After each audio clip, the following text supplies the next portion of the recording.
Buenas tardes, bienvenidos al curso de Derecho Romano de la sección N. Seguimos estudiando la cuarta unidad, la familia y la sucesión. ¿Alguna duda, alguna inquietud?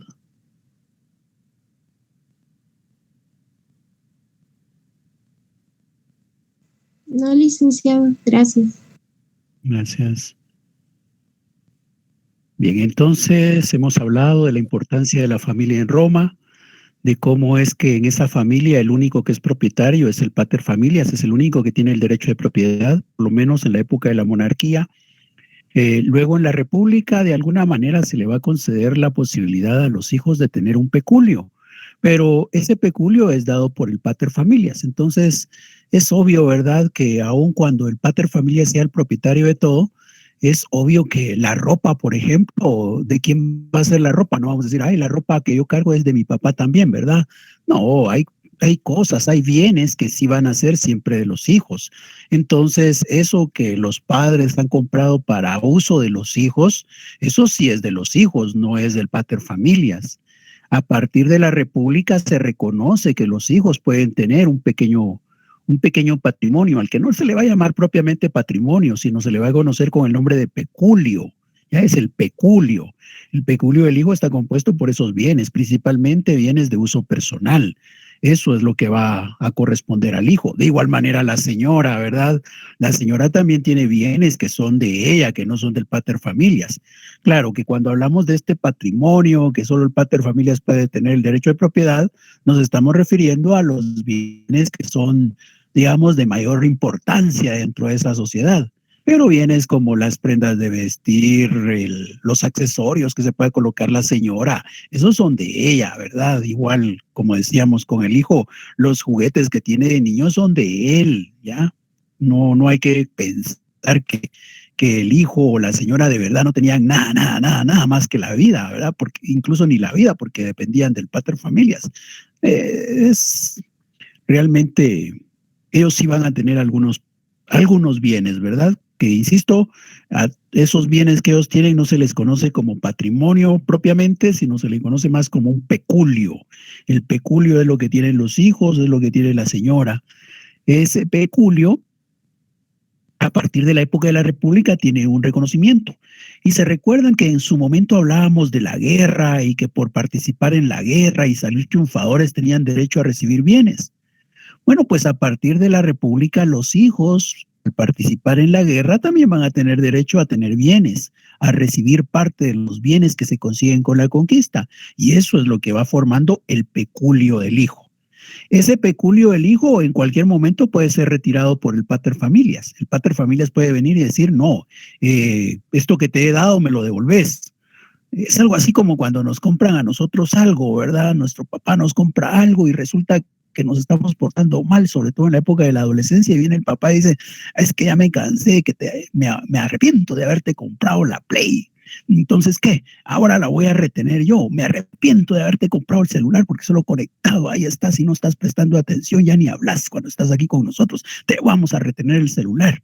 Bueno, pues de igual manera, allá en aquella época, el pater familias podía venir y retirarle al hijo el peculio. Ya eso así ha sido siempre.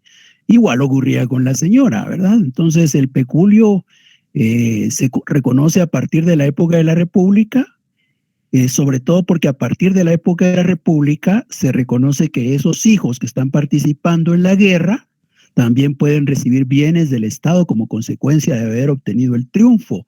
Y ese peculio es un peculio que proviene de la guerra, ¿verdad? Es un peculio que se va a conocer como un peculio castrense. Un peculio castrense porque proviene de la guerra.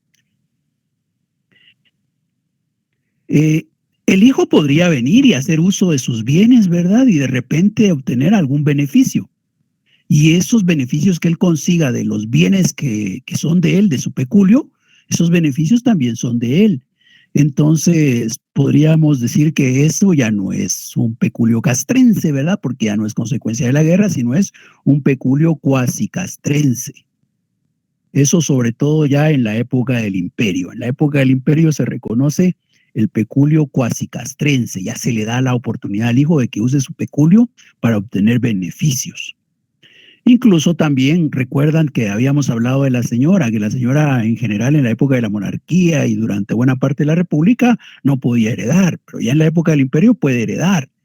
Cuando la señora hereda puede venir y decir, yo he recibido esto de herencia de mi padre, ¿verdad? Y como he recibido esta herencia de mi padre, yo quiero darle parte a mi hijo. Y podía darle parte a su hijo. Entonces el hijo va teniendo ahí un peculio también, un peculio que ya no es ni castrense ni cuasi castrense, sino es la bona o patrimonio materno, ¿verdad? La bona materna. Entonces esas son las características que hay con relación a ese derecho de propiedad, para que no entendamos que solo el pater familia realmente tiene el derecho plenamente, ¿verdad? Hay algo que todavía puede entenderse como propiedad de los hijos o de la señora. No es tan general el asunto. ¿Alguna duda, alguna inquietud?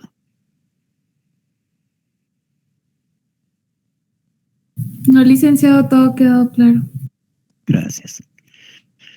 Bien, entonces, habiendo hablado de la familia, centramos después nuestra atención en la sucesión, ¿verdad? Y dijimos que la sucesión iba a ser regulada por el ius civile y por el ius honorarium. Ante ausencia de normas, vinieron los magistrados y crearon las propias para poder regular esas situaciones. Y surgía así la sucesión en el ámbito del ius honorarium. Entonces, tenemos que la sucesión en el ius civile podía ser legítima o testamentaria, mientras que en el ius honorarium la sucesión podía ser sine tabulas, secundum tabulas o contra tabulas. Hemos estudiado la sucesión legítima, que equiparablemente es la sucesión sine tabulas en el honorario. Y luego vimos cómo ocurrió la distribución de los bienes ya conforme al derecho en la época de Justiniano. Y en la última clase comenzamos el estudio de la sucesión testamentaria. Testamentaria en el ámbito del ius civile, mientras que secundum tabulas en el ámbito del ius honorarium. Vimos cómo era el testamento en cada lado, ¿verdad? Nos dimos cuenta que el testamento en el ámbito del ius civile siempre se reconoció como un acto, mientras que el testamento en el ámbito del ius honorarium siempre se consideró como un documento. Por eso es que ahora cuando a nosotros nos dicen testamento rápido en nuestra mente, lo que figura es una imagen de un documento, pero realmente el testamento no solamente es documento. El testamento, como hemos dicho, se puede entender como acto o como documento. El ius civile lo tomaba como un acto, el ius honorario, documento. Y a ambos vinieron y dieron su aporte para llegar a conformar el derecho en la época imperial, en la época de Justiniano, allá con el corpus juris civile, ¿verdad? Entonces ahí es donde se nota que se toman elementos de los dos lados en el testamento tripertino. ¿Por qué? Porque tenía que celebrarse en un acto, pero tenía que aparecer los 7 testigos y cada uno de ellos tenía que colocar su sello. Y eso ya nos dice, el acto quedaba documentado entonces. ¿Alguna duda con eso que hemos estado estudiando?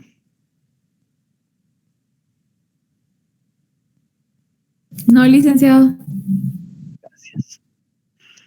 Como hemos dicho, la gracia está de que vayamos a la vía testamentaria porque el testamento se hizo conforme a la ley. Ahora, si el testamento incurre en un vicio, si adolece de un vicio, si hay un error en el testamento, ese testamento no se podría atender, ¿verdad? Entonces, ¿qué habría que hacer? En el ámbito del ius civil llega la sucesión legítima. En el ámbito del ius honorarium, ahí adolece de un vicio, tampoco va a surtir efectos y por tanto, ¿qué hacemos? Tablita. Es la sucesión sine tabulas. Y vimos cuáles eran los requisitos que se exigían para que el testamento pudiera surtir efectos. Bien. Si no hay dudas, entonces ahora vamos a hablar siempre de ese testamento en donde vamos a ir identificando cuáles son sus elementos. ¿Alguna duda, alguna inquietud?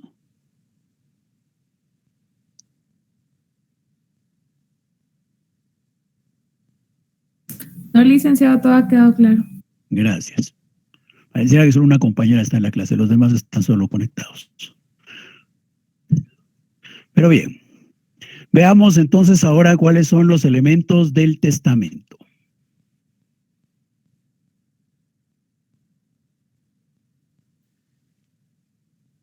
Ahora hablemos ya del contenido del testamento.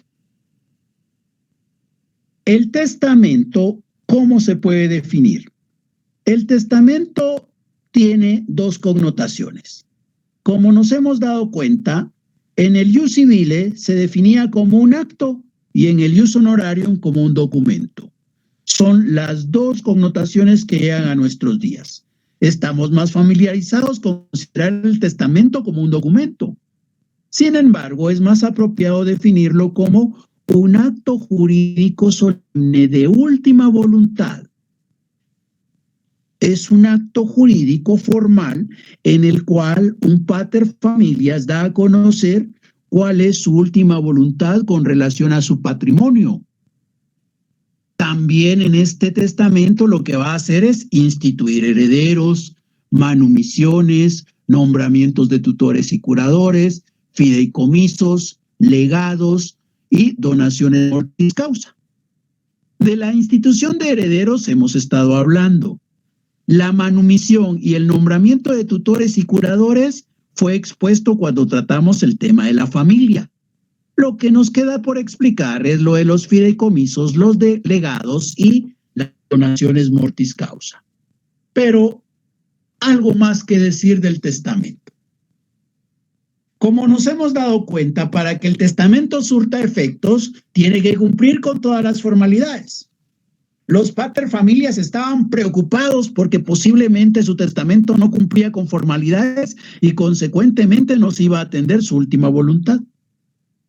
Y hay una anécdota de que un militar reconocido en la época del imperio le habla a Octavio Augusto y le dice: señor emperador, yo estoy preocupado porque posiblemente mi testamento no se vaya a atender. Entonces, ¿qué? Pues ¿me permite usted elaborar una cartita de lo que yo quiero que se respete? Posiblemente no se pueda respetar todo, pero hay elementos que yo quiero que se respeten. Esa cartita se conoció como codicilio. Y surgió entonces esa oportunidad para que los paterfamilias anexaran, agregaran o adjuntaran a su testamento una cartita en la que decían que si el testamento no podía surtir efectos porque gozaba o adolecía de un vicio, entonces se atendiera por lo menos ciertos elementos. Esa cartita es el codicilio. Con el paso del tiempo ya no se trató de agregar o anexar, sino de incluir en el mismo testamento una cláusula codiciliar.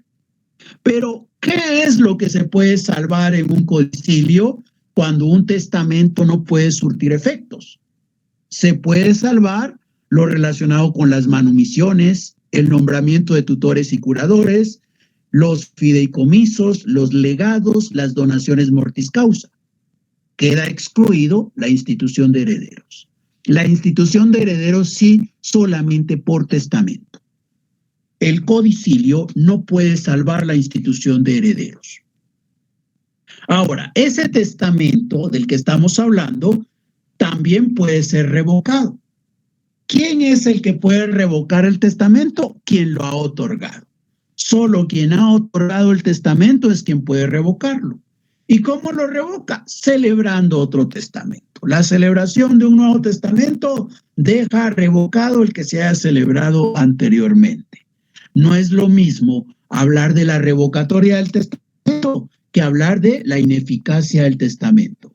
La revocatoria es la voluntad de quien lo ha celebrado, mientras que la ineficacia es la consecuencia de tener un vicio que no le permite atender esa última voluntad.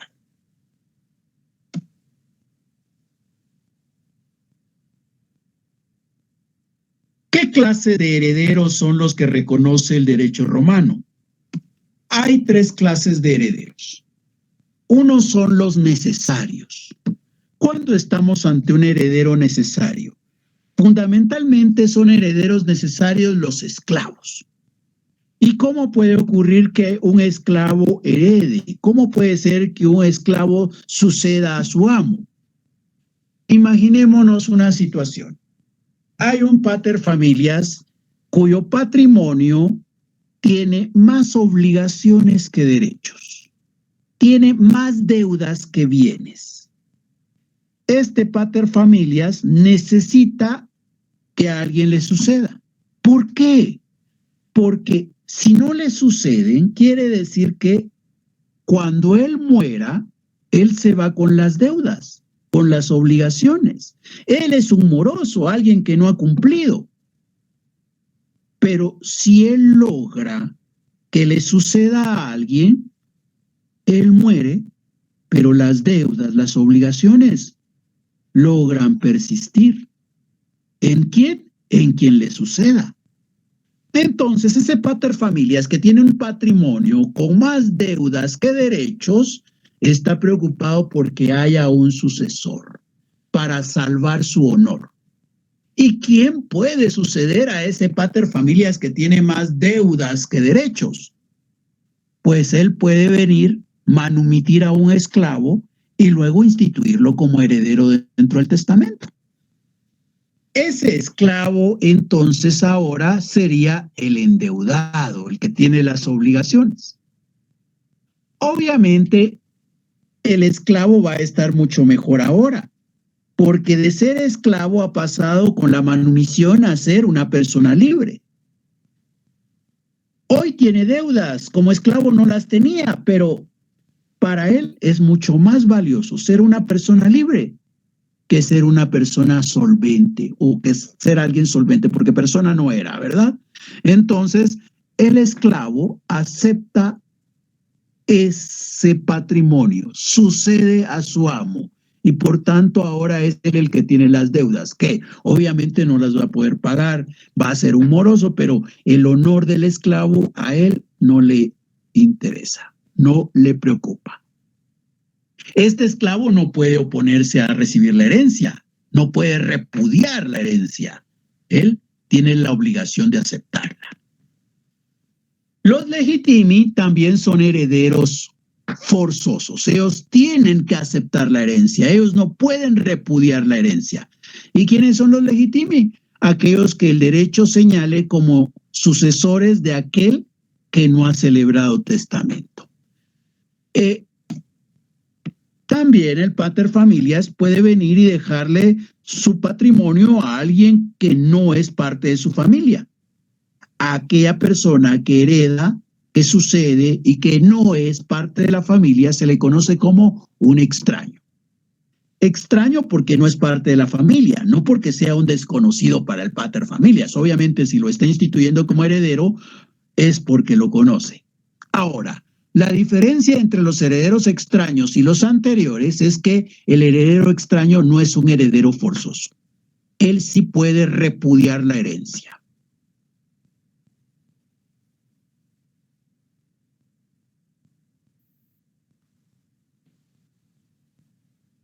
¿Qué son los fideicomisos? Los fideicomisos son figuras creadas por los romanos para poder de alguna manera crear beneficios para las personas que quedan después de la muerte del paterfamilias. El paterfamilias en ese contexto se convierte en un fideicomitente. Él tiene un patrimonio y se lo va a entregar a alguien más. El que recibe el patrimonio es el fiduciario. El fiduciario tiene la obligación de administrar ese patrimonio. Y obviamente esa administración va a generar beneficios. ¿Beneficios para quiénes? Beneficios para los fideicomisarios. El fideicomiso entonces puede permitir que un paterfamilias le entregue el patrimonio a alguien más que lo administre y que genere beneficios para algunas personas, que incluso pueden ser sus descendientes directos.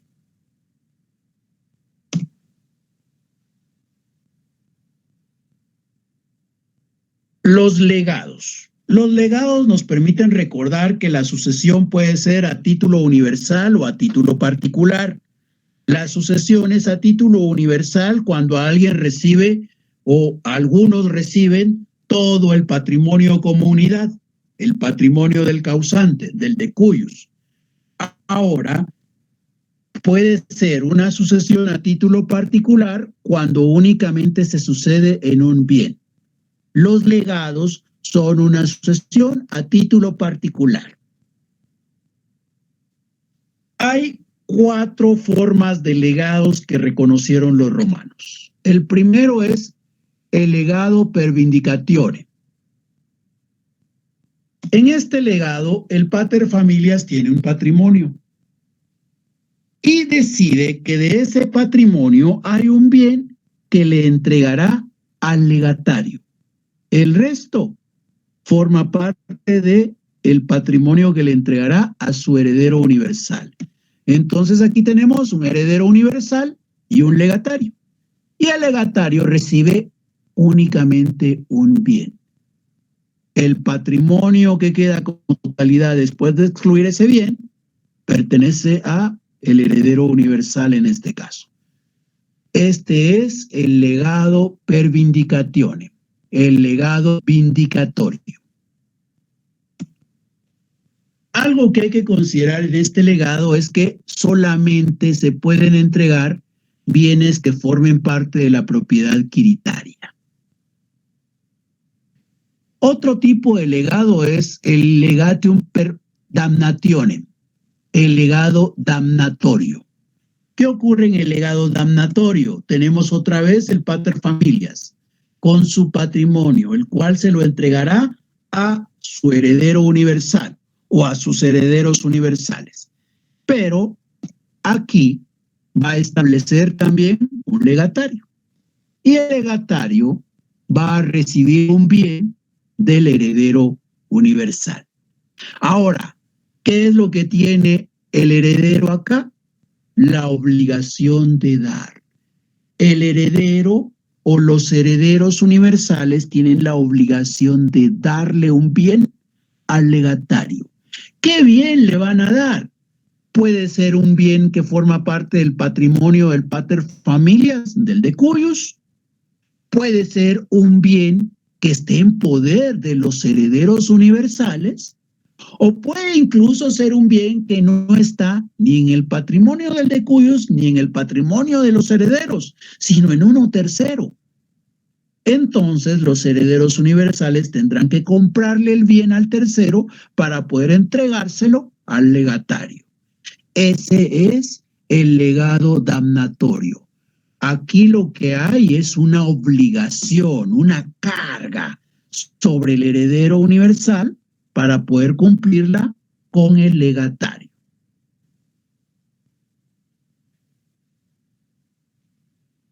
La tercera modalidad que conocieron es el legado per praeceptione, el legado de precepción. ¿Qué ocurre acá? El pater familias tiene un patrimonio.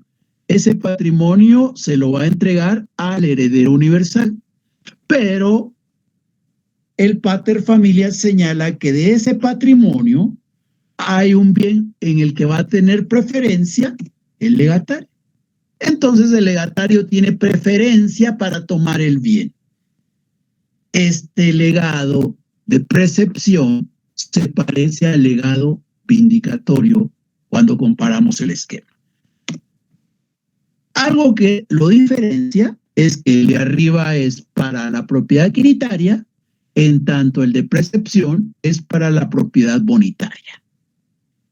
Y la cuarta modalidad se conoce como ligatum sinendi modo, el legado de permisión.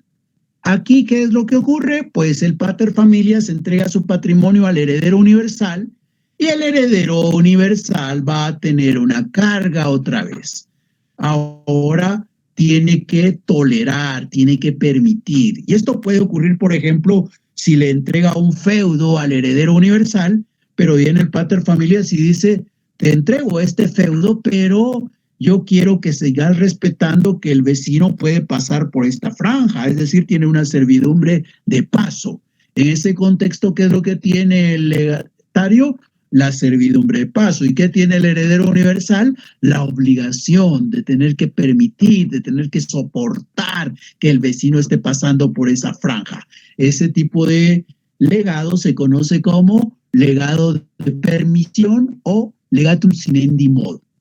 nos damos cuenta, el esquema del que tenemos aquí abajo otra vez se parece al que tenemos allá arriba, ¿verdad? Y justamente por eso es que con el paso del tiempo los romanos fueron asimilando los dos legados que tenemos en la parte inferior con los legados que tenemos en la parte superior.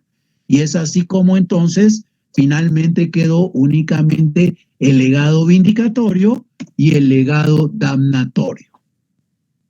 En ese contexto ya sabemos que el legado entonces es, el legado es una carga que hay sobre la herencia y que implica muchas veces obligaciones para los herederos universales con relación a los legatarios. Y ahora nos queda hablar de las donaciones mortis causa. Antes de hablar de las donaciones mortis causa, podemos decir que existen dos tipos de donaciones. Una, las donaciones entre vivos. Dos personas que están vivas que deciden una darle un bien a la otra. Pero hay otras que son donaciones mortis causa. Se llaman mortis causa o de causa de muerte porque para que esta donación surte efectos es menester que uno de los dos haya muerto, obviamente el que va a dar el bien.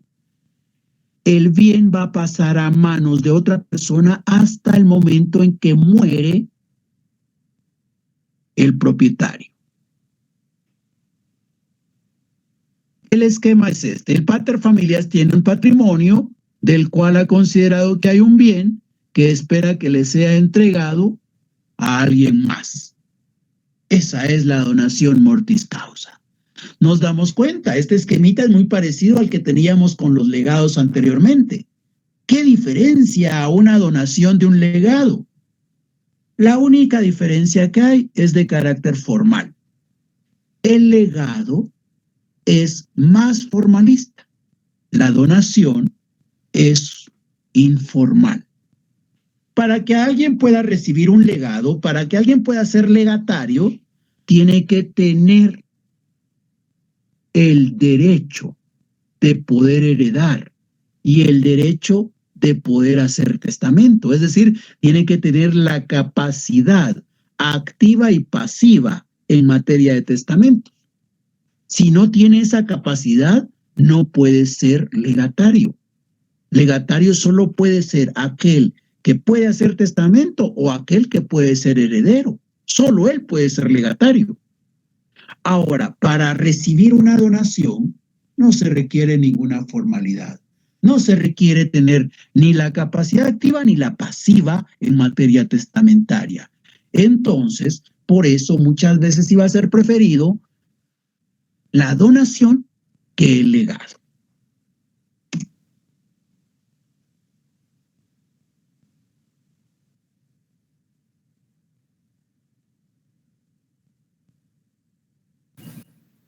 Bien. ¿Alguna duda? No, licenciado. No, licenciado. Gracias. Bien, entonces hemos entendido que el testamento es un acto solemne, un acto jurídico solemne, y que como acto jurídico solemne va a quedar documentado y que tiene cierto contenido, ¿verdad?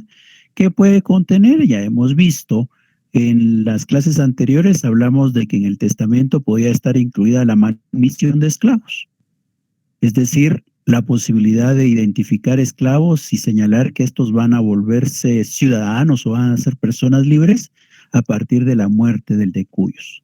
El otro elemento es la tutela y la curatela. La tutela y la curatela también. ¿Se recuerdan? Vimos qué clases de tutela y qué clases de curatela habían. Dijimos que había tutela o curatela testamentaria, legítima y dativa. Entonces, ahí es donde entra el tema de la testamentaria, en este caso. ¿Por qué? Porque en el testamento puede estar incluida la designación de tutores y de curadores para los hijos y la esposa. Y los elementos nuevos que hemos visto. El pater familias en alguna oportunidad podría venir y crear un fideicomiso. ¿Por qué podría crear un fideicomiso? De repente considera que su esposa y sus hijos realmente por sí solos no podrían administrar los bienes y que correrían el riesgo de perderlos. Entonces viene y dice, en vez de nombrarles un tutor para que les esté cuidando el patrimonio ahí, lo que voy a nombrar es a alguien que se haga cargo del fideicomiso. Entonces le doy los bienes a él los va a administrar como que si fuera un empleado mío, ¿verdad? Solo que ya estoy muerto, pero va a ser el empleado del fideicomiso, él los va a administrar y todos los beneficios que se logren serán para mi familia. Esa es una posibilidad. Y luego vimos el tema de los legados y de las donaciones, en donde los legados y las donaciones son bien parecidos. Porque, por ejemplo, yo puedo decir que y deseo que después de mi muerte le entreguen mi carro a X persona. Y entonces diríamos, pero cuando está diciendo que quiere que le entreguen su carro a X persona, ¿cómo lo vamos a entender? ¿Como un legado o como una donación? Ahí hay que aclararlo, ¿verdad? Hay que completar la expresión. Entonces, así como lo he dicho, podría entenderse como un legado o como una donación. Habrá que precisar qué es lo que estoy haciendo. Tendré que decir si lo que estoy haciendo es imponiendo un legado o una donación. ¿Por qué? Porque dependiendo de cuál de las dos sea, si van a ser los requisitos que se van a exigir para aquella persona. Como decíamos, la donación es poco formalista, entonces yo puedo dejar en donación a cualquier persona sin preocuparme mucho sobre su capacidad jurídica, mientras que el legado no se lo puedo dejar a cualquiera, ahí se exige ciertas condiciones, entonces es más riguroso, es más formalista, es más exigente el legado. Otra cuestión más que vale la pena entender es que, ¿y podría yo dejar toda mi herencia como legados únicamente, en vez de tener un heredero universal, tener solo herederos a título particular? No, no se puede, ¿ya? No se puede dejar toda la herencia a título particular. Tengo que tener herederos universales. Y esos son los que se constituyen ahí, en el testamento. Ahí se constituyen los herederos universales. Si no hay herederos, no podríamos decir que eso es testamento, ¿verdad? El testamento tiene que tener dentro de su contenido la institución de herederos. Yo no podría celebrar un testamento y que no tenga herederos. Eso no puede darse, ¿ya? No puede darse, porque podría ser algo así como yo podré contraer matrimonio sin tener una novia o una mujer que dé su consentimiento para que se celebre el acto. Tampoco se podría, ¿verdad? De igual manera, tampoco puedo tener un testamento en donde no tengo herederos, solo legatarios, solo sucesores a título particular. No se puede. El testamento tiene que tener la institución de herederos para que tenga validez. Entonces, están los herederos y ahí podrían estar los legatarios. No es obligatorio tener legatarios. Podría tener o podría no tener, ¿ya? Es cuestión del pater familias. Pero lo que sí tiene que tener son herederos. Entonces, herederos universales siempre va a haber. Herederos a título particular, es decir, legatarios, no necesariamente siempre van a existir. ¿Alguna duda?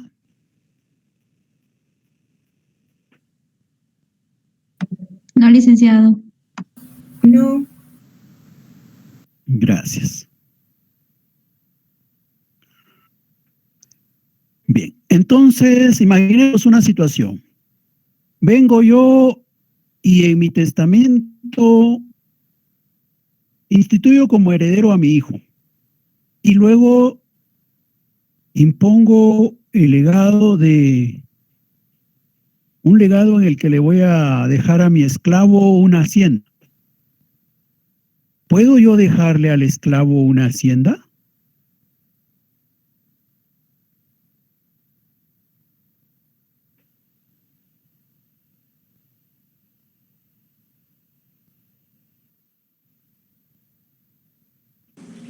No se puede, licenciado. No, licenciado.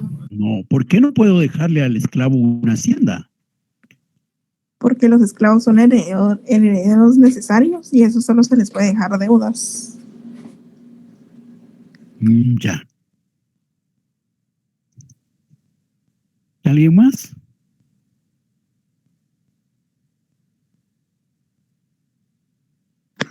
Yo creo que no, porque un esclavo no es una persona, alguien que se le pueda dejar, ¿no? Primero tiene que pasar de esclavo a persona. Muy bien. ¿Ya? Eso es lo que debe ocurrir. Yo puedo tener al esclavo como legatario o puedo tener al esclavo como heredero universal. El esclavo puede ocupar cualquiera de esas dos posiciones, pero antes tengo que manumitirlo, ¿ya? Es menester que en el testamento primero se dé la manumisión del esclavo. Primero lo libero. Una vez lo he liberado, puedo considerarlo como heredero universal o puedo considerarlo como legatario o puedo considerarlo como un sujeto que pueda recibir una donación, ¿ya? Pero primero tengo que liberarlo. ¿Por qué? Porque si no lo manumito, él no es persona. Él es un animalito que puede hablar. La manumisión es menester que se dé para que yo lo pueda tener como heredero universal o como legatario. Ahora, como les decía, el legado tuvo sus limitaciones porque imagínense que nosotros, en mi caso, digamos, yo voy a hacer mi testamento, pero digo yo, a la gran, pero yo solo deudas tengo. Solo deudas tengo. La imagen está congelada, no está funcionando, solo estamos aclarando dudas. No estoy proyectando nada. Hay una imagen congelada ahí. Pues les decía, imagínense que vengo yo y digo, yo solo deudas, tengo realmente pocos bienes. Si yo comparo mis deudas con mis bienes, a la gran, no alcanzarían mis bienes para pagar mis deudas. ¿Qué puedo hacer si yo pienso que va a ocurrir después de mi muerte? Bueno, yo lo que voy a hacer es entonces voy a formar legados y todos mis bienes los voy a entregar en legados. Todos mis bienes los entrego en legados. Entonces, si eso ocurriera, prácticamente estoy quedando mal con mis acreedores. Mis acreedores no van a lograr recuperar parte de la riqueza que me prestaron en su momento. Entonces, por eso es que se fue limitando, para que las personas no abusaran de los legados. ¿Y cuáles fueron las limitaciones? Pues hubo una ley furia testamentaria, y la ley furia testamentaria señaló que solo se podía dar en legados 1000 haces, ya solo 1000 haces. Haces son las monedas que usaban los romanos, ¿verdad? En la época de la monarquía y al principio de la república. Luego hubo una ley, la ley Boconia, y la ley Boconia dijo que pues lo que se iba a dar en legados no podía ser mayor que lo que se fuera a dar a los herederos. Entonces quiere decir que de este patrimonio que yo tengo, pues la mitad por lo menos es lo máximo que yo puedo dar en legados, la mitad. ¿Por qué? Porque no puedo dar más legados que lo que le entregó al heredero. El heredero tiene que recibir más que lo que yo doy en legados. Luego la ley Falcidia dijo, ya fue un poco más benevolente, ¿verdad? Porque dijo, pues, que una cuarta parte de lo que se daba a los herederos es lo que podía darse en legados. Solo la cuarta parte podía darse en legados. Luego hubo una ley caninia que señaló que solo se podían dar, por ejemplo, un máximo de 100 esclavos como un legado. Esos son ejemplos de limitaciones. Los legados siempre sufrieron limitaciones. No se le permitió a nadie que repartiera todo su patrimonio en legados. ¿Por qué? Porque había que garantizar que se recuperaran las deudas, ¿verdad? Si no, prácticamente solo estuviéramos repartiendo de mi patrimonio los bienes y con las obligaciones me muero, ¿verdad? Eso no podía pasar.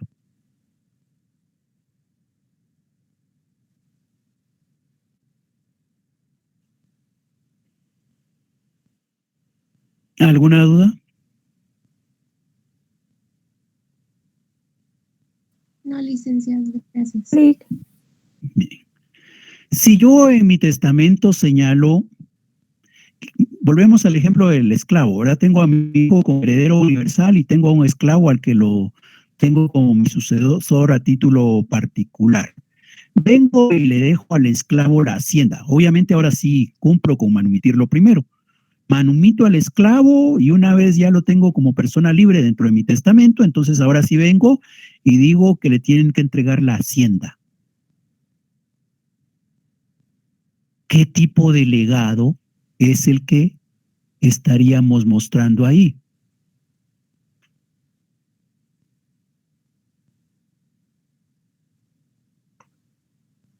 ¿Qué tipo de legado tendríamos? ¿Puedes repetir? Disculpe, licenciado. Yo vivo en la ciudad de Roma. Tengo solamente un hijo, al que instituyó como heredero universal. Pero tengo un esclavo al que le tengo mucho cariño. Y le voy a dejar a él, a título particular, una hacienda. Entonces hay una hacienda que el esclavo va a tomar. Obviamente decía, he manumitido a ese esclavo antes de declararlo o antes de considerarlo como mi legatario. ¿Qué tipo de legado es ese?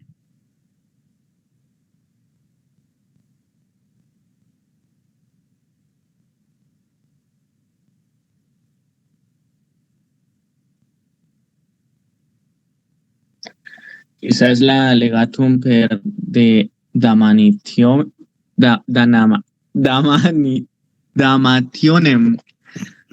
Ajá. Ya. ¿Alguien más?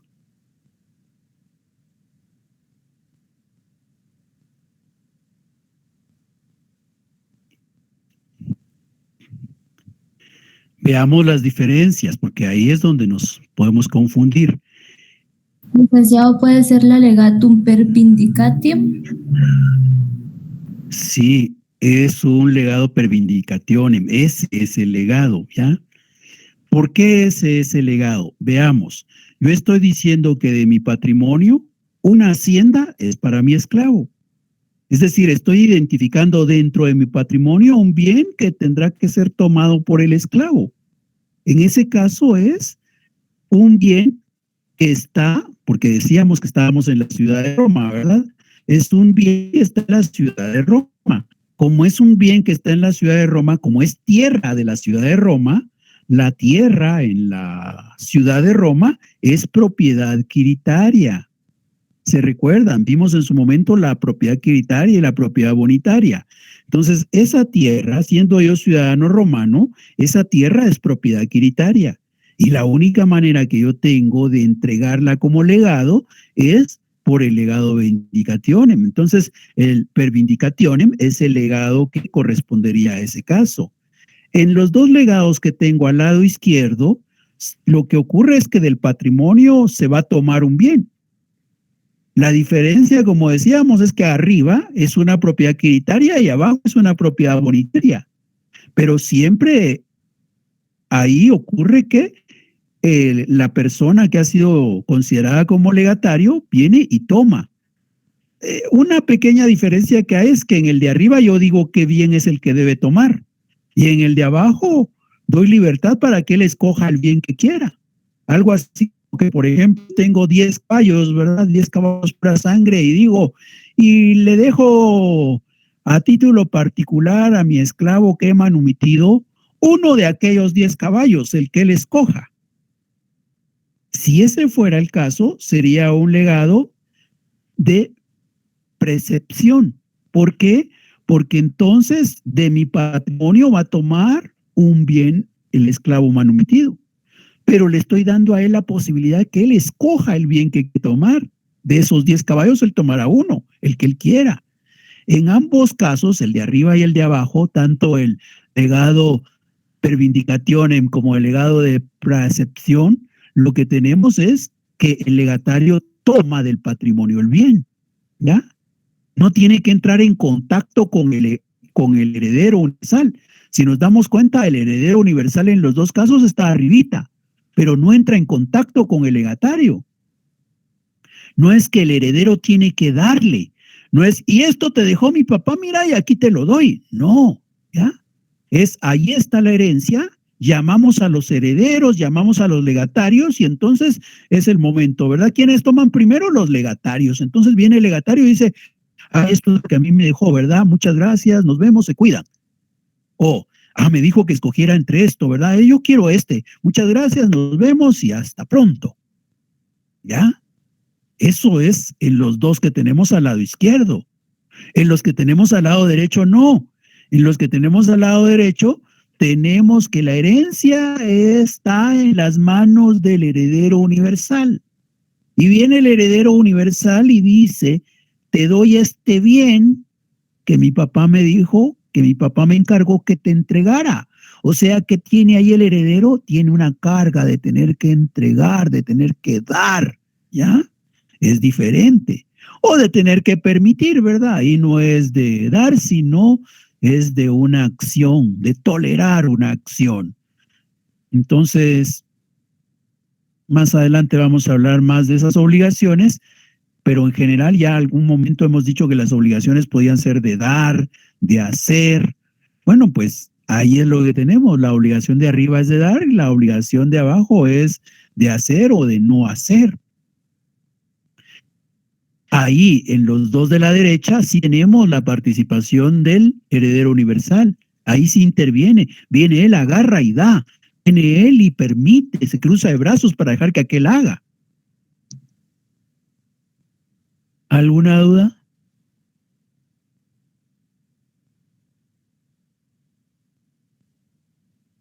No, licenciado. Lick podría repetir la perpranditionem.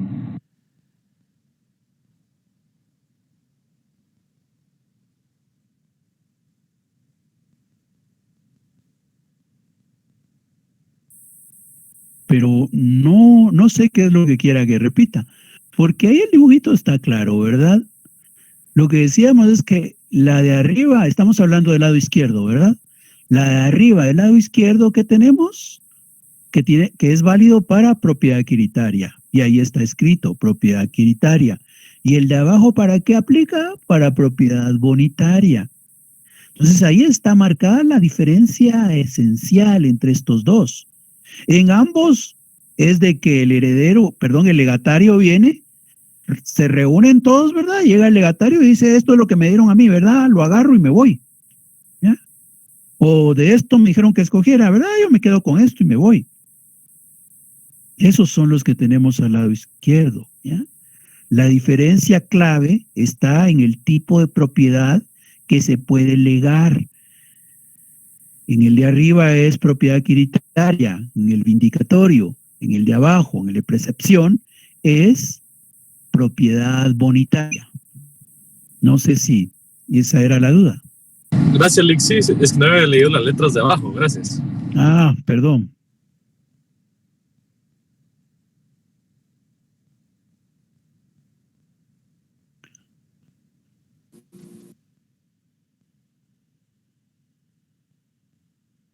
¿Alguna duda?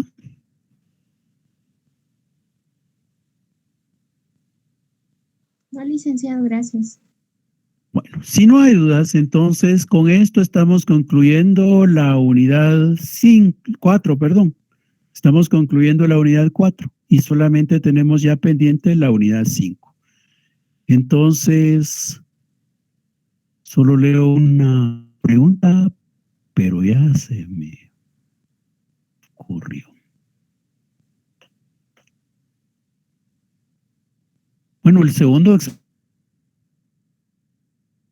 parcial, como hemos dicho, 2 y la unidad 3. Bien, entonces hemos terminado la cuarta unidad, tenemos pendiente la quinta unidad.